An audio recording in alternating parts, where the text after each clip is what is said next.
और चलिए सीधा रुख करते हैं चंडीगढ़ का, जहां से पूर्व सीएम और नेता प्रतिपक्ष भूपेंद्र हुड्डा प्रेस कॉन्फ्रेंस कर रहे हैं। वहां कोई ना तो स्टाफ पूरा है ना इक्विपमेंट पूरी है। मेडिकल कॉलेज जो बहुत one of the best medical college था नू में, उसके हालत बहुत खराब था। और यहीं राहुल जी से भूतपूर्व सैनिकों ने मुलाकात की और जो बॉन्ड पॉलिसी मेडिकल कॉलेज के बच्चे थे उन्होंने कहा कि जबरदस्ती उनसे जो हड़ताल में बैठे थे उनको किया गया, लेकिन वो इस बात से सहमत नहीं है जो बॉन्डिंग पॉलिसी है इनकी। और मैं भी इस बात को कहता हूं कि ये इट विल लीड कि हरियाणा का कोई मध्यवर्गीय या गरीब परिवार का बच्चा डॉक्टर नहीं बन सकता। और कर्मचारियों ने ओपीएस की मांग की, ओल्ड पेंशन स्कीम की। दूसरे चरण में जो है कि जो मिले इस दौरान किसान, जिसमें राकेश टाकेत, युद्धवीर समेत दर्जनों किसान नेता मिले, उन्होंने एमएसपी की और जो गन्ने के भाव की, ये सारी ऐसी समस्याएं उनको उठाई। और आर्मी के retired army chief Deepak Kapoor, lieutenant general R K Hooda, lieutenant general PK Narula, lieutenant general DDS Sandhu और major general SS Chaudhary, major general Dayal और major general Bishambar, colonel Pushpendra वगैरह, सब ये बहुत सारा हाई लेवल डेलीगेशन था जिनने उनके साथ वॉक किया। और उनके साथ ओबीसी समाज के और घुमंतु समाज के लोगों से भी उनने चर्चा की। और करनाल में जो है हरियाणा के जो भीम अवार्डी हैं, अर्जुन अवार्डी हैं, द्रोणाचार्य अवार्डी हैं, इन खिलाड़ियों ने उनसे, कबड्डियों के खिलाड़ी हैं, उनसे मुलाकात की। और जो हरियाणा की प्रेजेंट स्पोर्ट्स नीति है उसको उन्होंने क्रिटिसाइज किया कि गलत है, ये खिलाड़ियों के हित में नहीं है। और एमएसएमई मिले, आड़ती भी मिले और महंगाई के वो मिले और बेरोजगारों के संगठन भी मिले। और सरकारी स्कूलों में जो है स्कूल बंद करने और स्कूलों की शिक्षकों की कमी को लेकर भी छात्र राहुल से कुछ छात्र राहुल जी से मिले। अग्निवीर के खिलाफ आम जो भी, चाहे फौजी मिले या कोई भी एक्स सर्विसमैन मिले या आम युवा मिला, इस अग्निवीर जो है उसके खिलाफ उन्होंने अपनी वो दर्शाई। सफाई कर्मचारी और गांव के चौकीदार ये मिले, मतलब हर वर्ग से आप मिले, स्थानीय समस्याओं को लिया उन्होंने। और ये जो पीपीपी के बारे में बहुत कई लोगों ने चर्चा की और यहां तक कह दिया ये पीपीपी का मतलब, जो पहचान पत्र जो है उसका मतलब जो है परमानेंट परेशानी पत्र है। पी से परमानेंट, पी से परेशानी, ये पत्र है, ये उनको दिया गया। क्योंकि 10 लाख लोगों के राशन कार्ड काटे गए इसके, उससे, उसकी वजह से। और 5 लाख के करीब जो है पेंशन काटी गई है, विधवाओं तक की पेंशन काटी गई है। इसमें जो इनकम दिखाई गई है, 4 से 5 साल की उम्र के बच्चों की इनकम 15 से 20 हजार दिखाकर राशन कार्ड काट दिए गए। जैसे मैंने कहा 5 लाख बेसहारा बच्चे, विधवाओं और सम्मान पेंशन जो बुजुर्गों को मिलती है वो काटी गई। और जैसे पहले गरीब परिवारों को पहले तेल दाल आदि से वंचित जो मिलता था वो वंचित किया गया।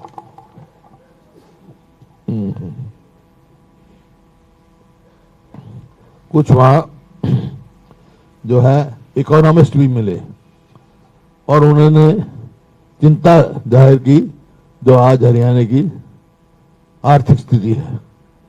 कर्जा 3,25,000 करोड़ कर्जा है और 1,22,000 जो है उस पर देनदारी है, लायबिलिटी है। आज ये स्थिति आज हमारी है। आप जोड़ लगा के देखो उनको, इस पर चर्चा जाहिर की ग्रोथ से ज्यादा परसेंटेज में कर्जा बढ़ रहा है और इसी वास्ते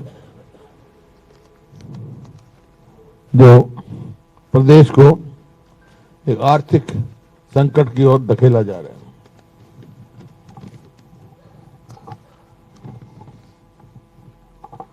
और सीएमआई की रिपोर्ट के अनुसार ये लोगों से पूछा राहुल जी ने वहां पानीपत में, तो सीएमआई की नहीं, सीएमआई नहीं, उनका बेरोजगारी तो लोगों ने बताया कि 37.4 हाईएस्ट इन द कंट्री। जो प्रदेश प्रति व्यक्ति आय प्रति व्यक्ति निवेश में नंबर 1 था 2014 में, आज बेरोजगारी में नंबर 1 है।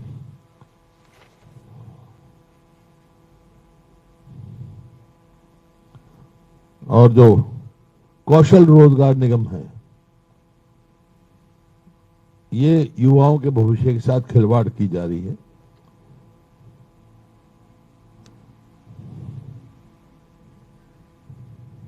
क्योंकि इसका बेस भी पीपीपी भी है, ट्रिपल पी के आधार पर बनाते हैं और वो सारी गड़बड़ है उसमें पीपी में। तो कौशल किसको रोजगार मिलेगा, क्या मिलेगा? ठेकेदारी शुरू कर दी।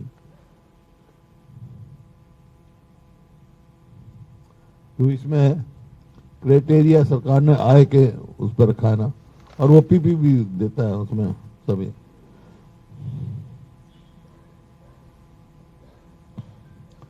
जैसे मैं कह रहा था अभी आपको कि सरकार की देनदारी क्या है, ये कहते हैं डबल इंजन, 2 इंजन की सरकार, या हरियाणा में 2 मुही सरकार चल रही है, बीजेपी जेजेपी 2 मुही सरकार ने क्या अचीवमेंट क्या है?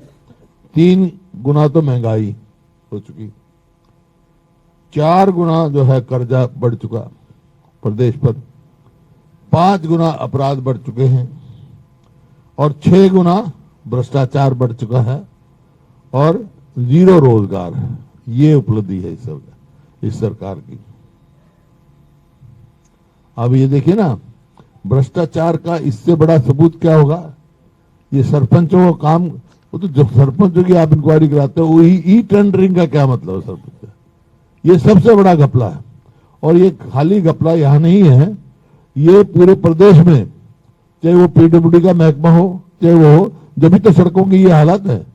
जो सड़क इतनी अच्छी व्यवस्था में थी, आज आप ईमानदारी की बात है, बुरा हाल हो रहा है पूरे हरियाणा का।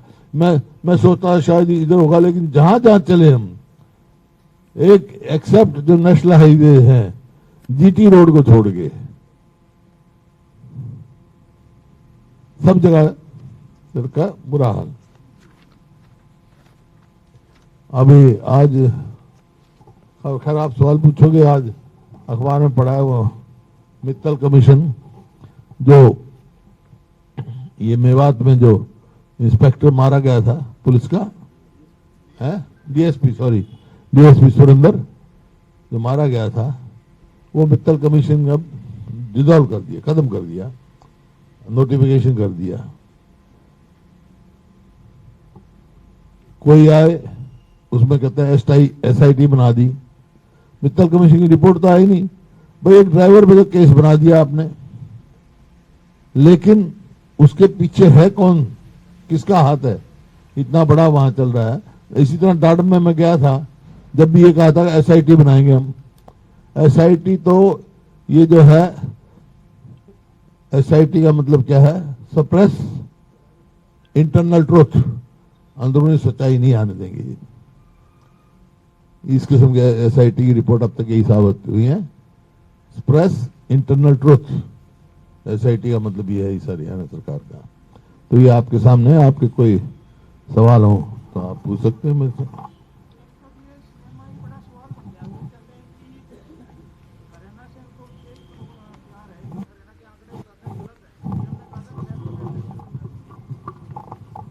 प्लानिंग कमीशन ये क्या है?